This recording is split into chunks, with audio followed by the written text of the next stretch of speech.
Today, we're going to examine which legendary Pokemon really deserve to be called such and which ones are frauds that are better left disregarded. So, legendary viewer, let's dive into it.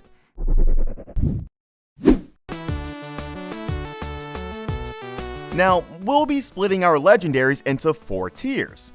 Goated, the legends that are truly worth getting in your playthrough and feel like a legendary. Respectable, not quite as good as the goated ones, but still worthy of legendary status if we're willing to be slightly generous. These are not super duper good, but are still useful. Really, dude? This one is pretty self-explanatory, I think. We will be rating legendaries in their respective regions, and only those that can be obtained before Hall of Fame in a solo playthrough. Also, we will not talk about box art legendary Pokemon because those have super high stats and are broken most of the time. And finally, we will not rate these Pokemon based only on how good they are, but on how convenient they are to get in a playthrough and the opportunity cost of using your Master Ball for them compared to other options available in the same region. With all that being said, let's have a legendary video, shall we? Articuno is the definition of a respectable tier Pokemon. It has decent stats all around and good type matchups against Lance, Bruno, and 3 Pokemon on the rival's team. Though the Bruno part is less valuable as other cancel birds can do that for you as well. Plus, it is decently easy to get and can even be brought to some of the late gyms. Moving on to Zapdos. Zapdos is stronger offensively and has Drill Peck. It also can learn Thunderbolt by TM, making it a Pokemon countered by nothing outside of stuff like Rhydon and Onix. Moreover, it beats everything on Lorelei outside of Jinx, which is arguably the hardest Gen 1 E4 member, deals with Bruno, Lance's Gyarados, and several of the rival's Pokemon, including having a super effective stab on every single fully evolved starter. Zapdos' higher speed than his fellow cancel birds will also give it more chances to crit in Gen 1, a truly goated Pokemon to use in your runs. Next up is Moltres. Moltres also deals with Bruno, but Gen 1 Fire type is really not that great. The only targets it gets is Jinx on Lorelei and the Grass type on Rival, which Flying handles anyway. And while Zapdos and Articuno get Drill Peck and Ice Beam Blizzard respectively, Moltres gets Peck, Fire Spin, and Leer as of level 52. Fire Spin has the legendary Gen 1 cheese value, but that's not a fun way to play with a supposedly legendary Pokemon. However, it is by no means useless, and you can at least teach it Fire Blast and use it for stats, and it's not hard to get, so it's a tier. Now to Gen 2 we go. Gen 2 introduced a concept known as roaming legendaries. Those are legendaries that, instead of being encountered in a fixed location, will have to be searched for throughout Johto. Now, this knocks those Pokemon down a bit outside of Crystal Suicune, which is found at the top of Tin Tower instead of being a roamer. Raikou is a pretty good Pokemon. It's a fast electric type, which is kinda hard to get your hands on in Gen 2, and is a pretty good fast electric type at that. It gets Spark naturally at level 41. It participates in literally every fight from the point you get it to at least some degree, including having a super effective target on Red in Blastoise and Charizard, and the many flying types the Elite Four has to offer. Raikou would be goated, but it being a roamer turns it into a high tier respectable Pokemon because roamers are annoying to find. Entei is less good of a Pokemon in that fire is less useful of a type in this game, and it only gets a good move at 51, though it is the great flamethrower. Much like Moltres, you will use Entei like a stat blob. High physical attack is good for Sabrina, and there are grass types here and there, like Blue's Egg and Red's Venusaur. Entei overall is not the best Pokemon at all, and it's kinda especially since it's a roamer.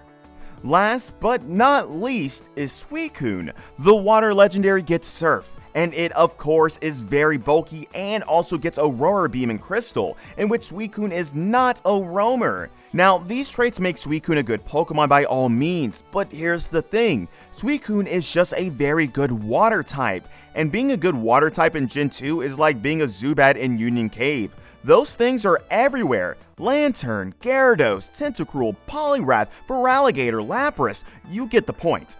Add to that the fact that you can have the much more unique and interesting Raikou. Suicune is an ant Pokemon, though a higher tier ant Pokemon as opposed to Entei and Moltres. Now up to Gen 3. Gen 3 may have more legendaries than the previous gens, but between box art legendaries, event legendaries, and the post-game only Lottie twins, which for the record would be awesome, our tier list is only left with the rock, the ice, and the steel.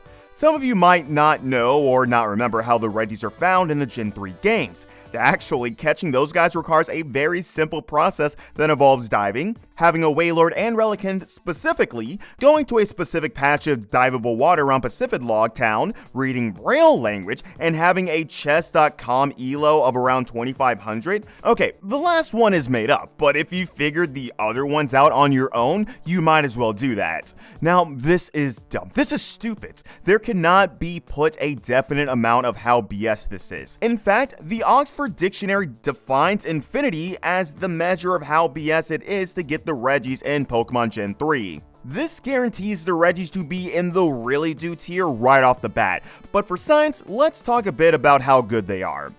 Regice can grab a few KOs on Drake, but cannot sweep because it's slow. Its special defense will have uses on the likes of Glacia and Emerald Wallace, though it will not be that impressive.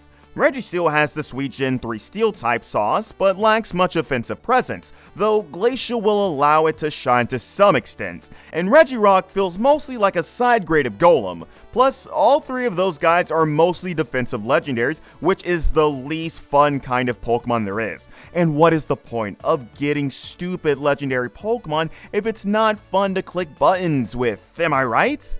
Now, in Gen 4, a similar situation in Gen 3 occurs, in which there are initially a lot of different legendaries, but only 3 will be in our tier list, which are none other than the Lake Guardians, Uxie, Mesprit, and Azelf. These legendaries are unique in the fact that they share the exact same typing, which puts them even more in competition against each other than the other trios.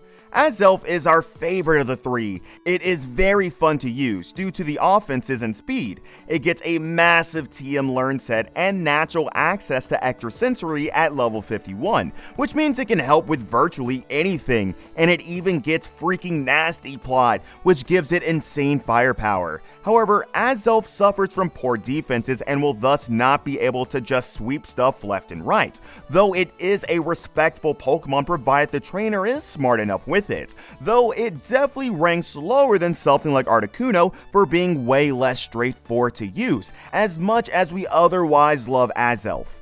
Now, Mesprit is not as cool, but it's fairly decent. It has a respectable Calm Mind for boosting and some balanced stats, but the competition with Azelf as well as being a roamer make it an Pokemon.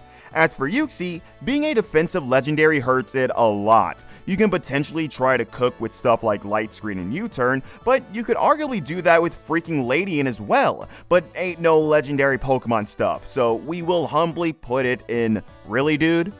Gen 5 is an interesting gen in the fact that it's the first gen where we get Pokemon other than the legendary trio to rate by virtue of Tornadus and Thundurus being accessible pre-Hall of Fame. In Pokemon Black, Tornadus will have uses thanks to its good stab Air Slash and decent TM tutor moves like Focus Blast. Marshall will never be swept by the Tornadus due to him being Giga Chad, but Tornadus will always be useful as part of its squad. We will put him in respectable even though he is a roamer, because Gen 5 roamers are a bit less annoying to get because of how they cast rain on the route they're in and how their position is affected by the current time of the day.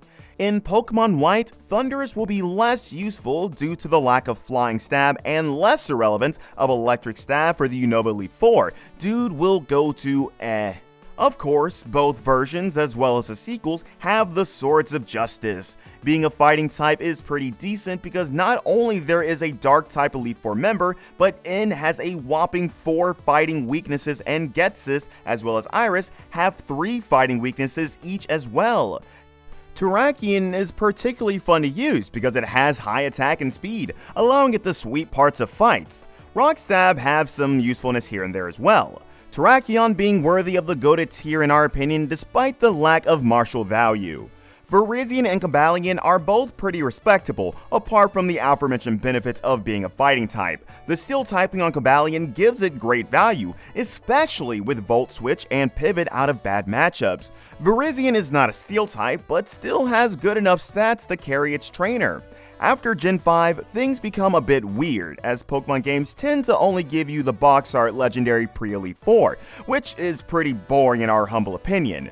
The only exception is how Gen 7 gives you access to the Ultra Beasts, which are hella inconvenient to get by virtue of traveling to Ultra Wormhole again and again until you get the one you want. At that point, it is not worth it to go through that hassle, making them all really do tier automatically, though most Ultra Beasts would be respectable otherwise, maybe even goated. However, there is one guy you can get, and that is Poipole, which evolves into Naganadel. Naganadel's stats are incredibly broken. It's a dragon type, it has great movesets, and one of the best ability it could ever ask for, so pretty obvious where to put this one.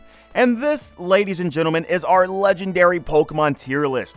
If we've overlooked anything about a particular Pokemon, feel free to tell us in the comments below, and check out the best ROMs of all time.